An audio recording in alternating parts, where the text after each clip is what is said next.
Hello बच्चों। आज हम यूरोप के क्वेश्चन नंबर 1.170 के कॉन्सेप्ट को डिस्कस करेंगे। तो इस क्वेश्चन के कॉन्सेप्ट्स को समझने से पहले हम क्वेश्चन को अच्छे से एक बार पढ़ लेते हैं।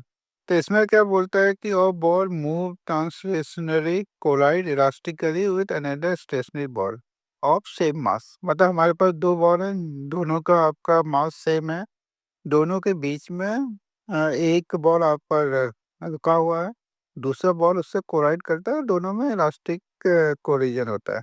तो इलास्टिक कोलिजन का मतलब है कि दोनों के बीच में जो सिस्टम में कंजर्वेशन ऑफ एनर्जी आपका रहेगा। At the moment of impact, the angle between the student passing through the center of the balls and direction of initial motion of the striking ball is 45 degree. आपका ये भी दिया गया है। दूसरा ये बोला गया है कि दोनों बॉल आपका स्मूथ है। स्मूथ कहने का मतलब है कि दोनों बॉल के बीच में कोई भी फ्रिक्शन फोर्स नहीं है। तो हमें इस क्वेश्चन में निकालना है कि जिस समय आपका मैक्सिमम डिफॉर्मेशन होगा, जैसे दोनों बॉल आपस में टकरा रहे हैं, तो जिस टाइम मूवमेंट में मैक्सिमम डिफॉर्मेशन होगा तो हमारा स्ट्राइकिंग बॉल का जो काइनेटिक एनर्जी पहले था, तो कितना काइनेटिक एनर्जी आपका पोटेंशियल एनर्जी में चेंज हो जाएगा। तो इस फिगर से आप देख सकते हैं कि जो हमारा स्ट्राइकिंग बॉल जो वी वेलोसिटी से मूव कर रहा है, उस वेलोसिटी को हम दो कंपोनेंट में चेंज कर सकते हैं, X component and Y component. X component हमारा जो दोनों बॉल है उसके सेंटर को मिलाने वाली स्ट्रेट लाइन है, और वाई कंपोनेंट उसके परपेंडिकुलर है। तो इस वेलोसिटी का जो एक्स कंपोनेंट होगा, उसको हम ऐसे ट्रीट कर सकते हैं कि दोनों बॉल आपस में उस वेलोसिटी से हेड ऑन कोलिजन हो रहा है। ओके। और दूसरा जो है आपका परपेंडिकुलर कंपोनेंट ऑफ वेलोसिटी, अगर उस डायरेक्शन में दोनों बॉल में कोलिजन होगा तो उसके उससे क्या फर्क पड़ेगा। उस डायरेक्शन में अगर कोलिजन होगा तो हम देखेंगे कि दोनों बॉल में रोटेशनल मोशन होगा ड्यू टू फ्रिक्शन फोर्स। क्योंकि इस क्वेश्चन में दिया गया है कि आपका फ्रिक्शन फोर्स जो है जीरो है, क्योंकि दोनों बॉल स्मूथ है। तो उस कंपोनेंट के कारण जो वेलोसिटी के कारण कोलिजन में कोई भी इफेक्ट नहीं पड़ रहा है।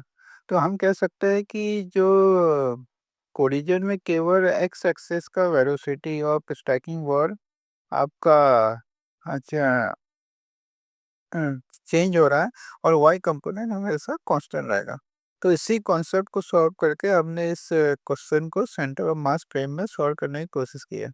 जब सेंटर ऑफ मास फ्रेम से आप इसको देखेंगे तो आपको क्या प्रतीक होगा। आपको ऐसा लगेगा कि दोनों बॉल आपके ओर अपोजिट डायरेक्शन मूव कर रहा है। ओके। और दोनों आपस में टकराएगा, और एक ऐसा मोमेंट आएगा जब दोनों बॉल का वेलोसिटी 1 0 हो जाएगा। उसके बाद फिर वो दोनों बॉल एक दूसरे से अपोजिट डायरेक्शन में मतलब मूव करेंगे।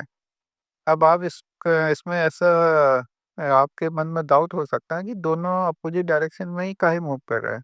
दोनों हो सकता है कि एक ही डायरेक्शन मूव कर रहे हैं, या एक रुका रहे, दूसरा पहला स्ट्राइकिंग बॉल आ रहा है वो रुक जाए और दूसरा बॉल मूव करे।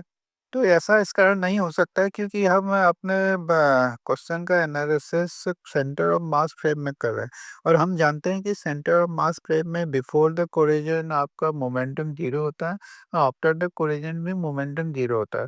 तो मोमेंटम जीरो होने के लिए दोनों बॉल एक दूसरे के अपोजिट डायरेक्शन में मूव करना आपका मस्ट है।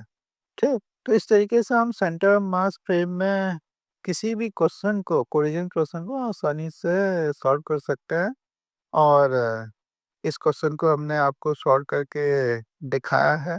अगर आपको कहीं कुछ चीज़ समझ में नहीं आ रहा है तो हमें कमेंट बॉक्स में लिखिएगा।